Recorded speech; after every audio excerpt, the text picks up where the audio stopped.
آج مسلمانوں نے چھوڑا قرآن، اسی لیے رسوائی، ذلت، پریشانیاں، بیماریاں، بے برکتی ہمارا مقدر بنی ہوئی ہے۔ صحابہ کی زندگیاں اٹھاؤ، اس قرآن کے پیچھے کتنی تکلیفیں اٹھائی۔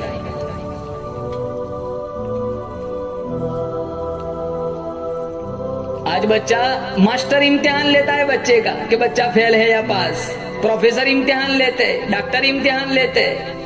خدا کی قسم، صحابہ کی زندگیاں جن کا امتحان اللہ نے لیا، جس کا ذکر اللہ نے قرآن میں فرمایا، کیا امتحان لیا؟ قلوبہم، دلوں کا امتحان لیا۔ کیا ملا؟ کہاں للتقوی، پرہیزگاری ملی، میرا خوف ملا، میرے محبوب کا عشق ملا، مخلوق کی خدمت ملی۔ کہا الہی یہاں تو ڈگریوں کا بڑا کریز ہے، تو نے ان کو کیا ڈگری دی؟ کہا لہم مغفرۃ واجر عظیم، میں نے ان کو یہ ڈگری دی، میری بخشش ان کے لیے، میری عطا، میری مہربانی ان کے لیے، میرا چاند سورج زمین آسمان ان کے لیے، میرا محبوب ان کے لیے۔ ارے دنیا والو، میرے نبی کے دیوانوں کی بات نہ کرنا، یہ میرے لیے، میں ان کے لیے۔ مصر کی عورتوں نے یوسف علیہ السلام کے حسن کا جلوہ دیکھا، انگلیاں کٹا دی۔ قربان جاؤں صحابہ کی ایمان، عشق رسول پر، انہوں نے نبی کے جمال محمدی کو دیکھا تو گردنیں کٹا دی۔ آج صدیق کی صداقت، عمر کی عدالت، عثمان کی سخاوت، علی کی شجاعت کے لیے کون مار کھائے؟ اور مقام اتنا اونچا، ہمارے دروازے پہ کوئی بڑا آدمی آ جائے نا، پھولے نہیں سماتے، کتنے 200 گز زمین سے اوپر جلتے، کتنے ماشاءاللہ خوشی میں مر جاتے ہیں۔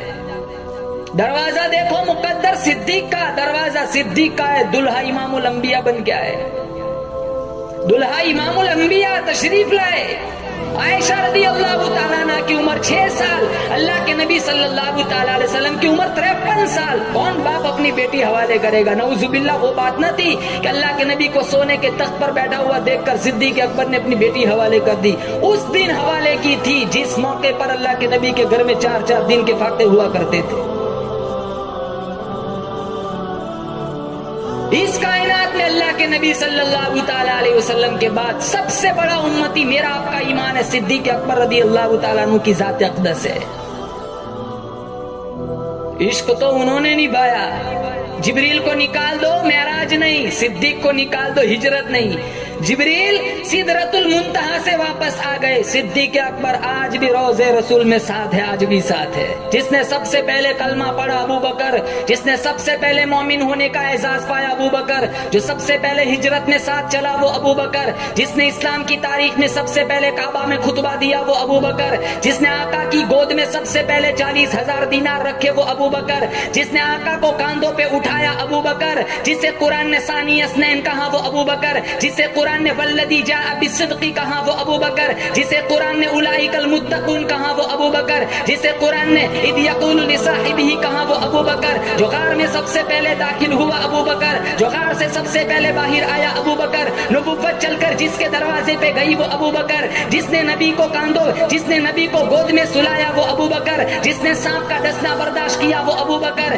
جس کی ایڑی میں آقا نے اپنا لعاب لگایا وہ ابو بکر، جس نے سانپ کا ڈسنا برداشت کیا پھر بھی آقا کو نہیں جگایا وہ ابو بکر، جس نے بلال کو آزاد کرایا وہ ابو بکر، جس نے عامر بن فہیرہ کو آزاد کرایا وہ ابو بکر، جس نے ابو فقیہ کو آزاد کرایا وہ ابو بکر، جو معبد کی جھونپڑی میں پہلے پہنچا وہ ابو بکر، جو قبا کے مکان میں پہلے آیا وہ ابو بکر، جس نے قبا کے مکان میں پہلی اینٹ رکھی وہ ابو بکر، جس نے ریاض الجنت کا ٹکڑا خرید کر کے دیا وہ ابو بکر، جس نے مسجد نبوی کی پہلی اینٹ رکھی وہ ابو بکر، جو بدر میں ساتھ آیا وہ ابو بکر، بدر کے میدان میں آقا کو سجدی کی حالت میں جس نے سینے سے لگایا وہ ابو بکر، جس نے صلح حدیبیہ کا مشورہ دیا وہ ابو بکر، جس نے عثمان ابن عفان کو روانہ کرایا وہ ابو بکر، جس نے ٹاٹ کا لباس پہنا وہ ابو بکر، جو غزوہ خندق میں ساتھ چلا وہ ابو بکر، جو فتح مکہ میں ساتھ آیا وہ ابو بکر، آقا کی زندگی میں جس نے آقا کے مصلی پر کھڑے ہو کر نمازیں پڑھائی وہ ابو بکر، آقا نے جس کو اپنے مصلی کا وارث بنایا وہ ابو بکر،